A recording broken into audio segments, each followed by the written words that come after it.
यहाँ तो छोटी मोटी गुंडागर्दी, वहां तो बड़े बड़े डाकू रहते थे, बड़े बड़े चंबल की घाटी और पता नहीं कितने क्षेत्र के डाकू वहां घूमते थे। बीजेपी और कांग्रेस सगी बहने हैं। इस धर्मवीर सिंह कांग्रेस के बीजेपी में, किरण चौधरी बीजेपी में, इंद्रजीत बीजेपी में, तो फिर फर्क क्या है इनके अंदर? जो कुलदीप बिश्नोई वो कांग्रेस का था, बीजेपी में। जिंदल देख लो, बीजेपी में। जी सर, नाम और पद? मैं कृष्ण जमालपुर, प्रदेश अध्यक्ष बहुजन समाज पार्टी हरियाणा। आज मीटिंग की गई है? जी, मीटिंग की गई है। हमारे प्रदेश के महासचिव डॉक्टर मनोज ग्रोवर जी, जिला अध्यक्ष हमारे विनोद कुराड़ जी, दलबीर रंगा जी, तमाम शेर सिंह जी, शर्मा जी, तमाम जिम्मेवार साथियों के साथ बहुजन समाज पार्टी ने अपनी आगामी रणनीति को लेकर के, क्योंकि देश और प्रदेश के जो हालात हैं आज बड़े पैमाने पर हरियाणा प्रदेश में, जो बहुत ज़्यादा बारिश की वजह से किसानों की फसल पूरी तरह नष्ट हुई है, बाढ़ के हालात प्रदेश के अंदर थे और सरकार का उसमें पूरी तरह से फेलियर रहा है।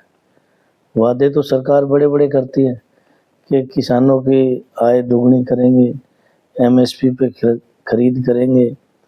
मुख्यमंत्री जी पहले धान की फसल को लेकर के कुछ स्टेटमेंट देते हैं, आज मंडियों में धान पूरी तरह से बर्बाद की जा रही है। हमारी जो बांगर का एरिया है उधर नरवा की जो पूरी तरह नष्ट हुई है, और बहुत क्षेत्र ऐसे हैं जहाँ गेहूँ की बिजाई भी नहीं होगी।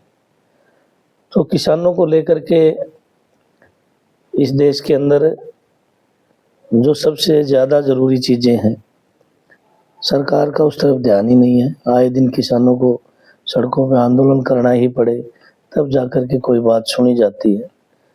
तो हम आपके चैनल के माध्यम से, आपकी लोकतंत्र का चौथा स्तंभ है, आपके मार्फत, आपके माध्यम से सरकार सोई हुई को जगाना चाहते हैं और ये कहना चाहते हैं कि प्रदेश के अंदर किसानों की सुध ले सरकार, उचित उनको मुआवजा दे, उनकी फसलों का जो आज बची है उसका रेट ठीक दें, और जो गिरदावरी की गई, जो फसलें नष्ट हुई, उनका अच्छी तरह से मुआवजा, उनकी भरपाई करने, नुकसान की भरपाई करने का काम करें।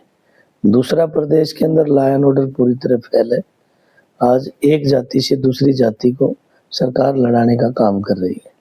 वाई पूर्ण कुमार का जो मामला, एडीजीपी रैंक के अधिकारी जिन्होंने एक दिन नहीं मरे, वो पिछले 5-7 साल से सिस्टम से लड़ रहे थे, और आखिर आकर के वो सरकार की भेंट चढ़ गए। बिहार का लक्ष्य जिला देखा करते हैं कि मैं बिहारी हूँ। मुख्यमंत्री जी के बारे में इतना ही कहना चाहूँगा, जो मुख्यमंत्री की हालात है उसको आरएसएस बीजेपी कुछ भी खुआ ले। एक बैकवर्ड का बेटा मुख्यमंत्री तो बना दिया बीजेपी ने, लेकिन वो जो उसकी पावर है वो उसके हाथ में नहीं है। अभी आपने पिछले दिनों बयान देखा कि एक चपरासी की बदली नहीं हो रही, इस तरह की स्टेटमेंट भी आई। जैसे मोदी जी, देश के सम्मानित प्रधानमंत्री जी, वो किसी स्टेट में जाके कुछ कह देते हैं, किसी कुछ में। तो इनका आरएसएस का, बीजेपी का कैडर यही है।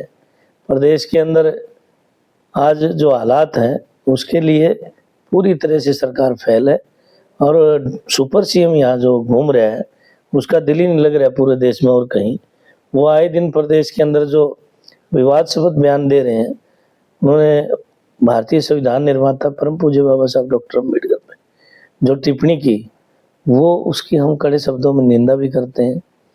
और ये इनकी मानसिकता है कि गरीब तबके से कोई व्यक्ति कितना भी विद्वान बन जाए तो इनकी नज़रों में उसकी कोई वैल्यू नहीं है।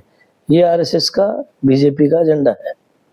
तो मैं ये कहना चाहता हूँ कि बैकवर्ड के बेटे को आपने चीफ मिनिस्टर तो बना दिया उस बड़े आबादी का वोट लेने के लिए, लेकिन उसको पावर भी तो दें। सुपर सीएम आप बने बैठे हैं। प्रदेश के अंदर, इस देश के इतिहास में एक आदरणीय बहन कुमारी मायावती जी उत्तर प्रदेश की 3 जून 1995 को मुख्यमंत्री बनती है। यहाँ तो छोटी मोटी गुंडागर्दी, वहाँ तो बड़े बड़े डाकू रहते थे, बड़े बड़े चंबल की घाटी और पता नहीं कितने क्षेत्र के डाकू वहाँ घूमते थे।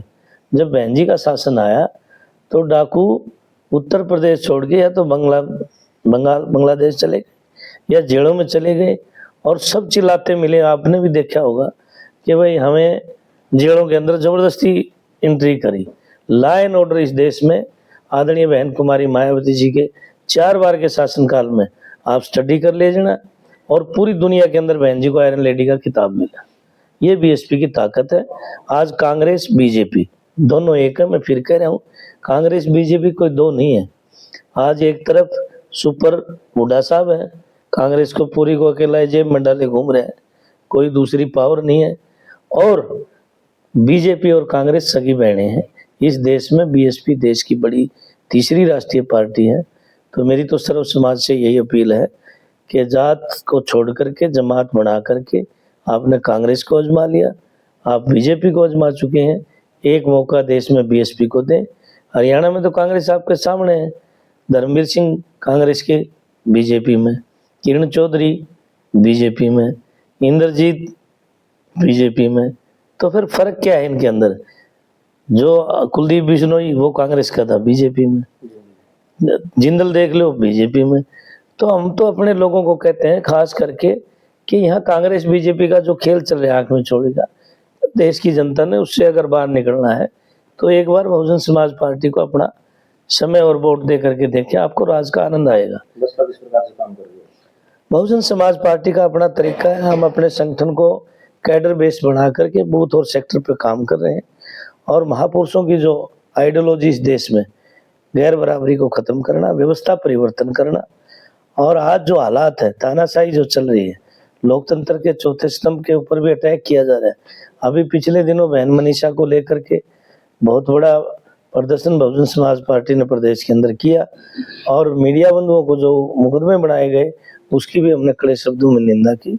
आज प्रदेश का हर वर्ग दुखी है, चाहे वो कर्मचारी है, चाहे व्यापारी है, किसान है, शेड्यूल कास्ट दलित लोगों की, उनकी तो हालात जो आपके सामने है, महिलाओं के साथ आए दिन बहन बेटियों के साथ जो हो रहे हैं, तो जस्टिस किसी को नहीं मिल रहा, ये हालात है। मैं चाहता हूं कि एक बार ये देश बाबा साहब डॉक्टर BR अम्बेडकर के बनाए हुए संविधान को हूबहू कोई लागू कर सकता है, जैसे आदरणीय बहन जी ने उत्तर प्रदेश में 4 बार सरकार चला करके वहां लागू किया। एक बार ये देश बहुजन समाज पार्टी की राष्ट्रीय अध्यक्षा आदरणीय बहन कुमारी मायावती जी के नेतृत्व में भारत के प्रधानमंत्री उनको बनाइए, और आप इस देश की 78 साल की आज़ादी में जो काम केवल लारे और नारे दिए गए हैं, हम वो करके दिखाएंगे। आप कह रहे थे मुख्यमंत्री की गलती में तो जल्द किसी रही है। हरियाणा प्रदेश के अंदर सुपर CM श्री मनोहर लाल खट्टर जी हैं, और अभी जो वो कहलाते हैं आदरणीय मुख्यमंत्री जी से अभी बिहार में जाकर के कह दिया कि मैं बिहारी हूँ। तो ये केवल चुनावी स्टंट है इनका। हरियाणा प्रदेश तो संभला नहीं जाता, बिहार में जाकर के क्या करेंगे? और बिहार में तो 15 साल से है ही, 15-20 साल से नीतीश और बीजेपी तो है वहाँ। तो मेरा ये कहना है, प्रदेश की जनता, अगर मुख्यमंत्री जी को बिहार इतना ही पसंद है तो फिर आप भी मुक्ति पाइए, हमें भी मुक्ति दीजिए, उधर ही एडजस्ट हो जाइए। बिहार के अंदर या किसी भी प्रदेश में केवल बीजेपी इस तरह के शगुफे छोड़ती है, और आने वाले समय में बिहार में भी बहुजन समाज पार्टी बड़ी मजबूती से चुनाव लड़ रही है। और आदरणीय बहन जी 6 तारीख को बिहार प्रदेश के अंदर एक बड़ी रैली कर रही है। माननीय आकाश आनंद जी हमारे राष्ट्रीय कोऑर्डिनेटर वहाँ पूरे दमखम से लगे हैं। तो मैं यही कहना चाहूँगा कि बीजेपी केवल ड्रामेबाजों का एक गेम है, कहीं जाकर कुछ भी कह देते हैं। हरियाणा के मुख्यमंत्री को चाहिए हरियाणा प्रदेश में अपनी इमेज मुख्यमंत्री की वो हासिल करे, पावर हासिल करे, और प्रदेश की जनता को न्याय दिलाए। Thank you.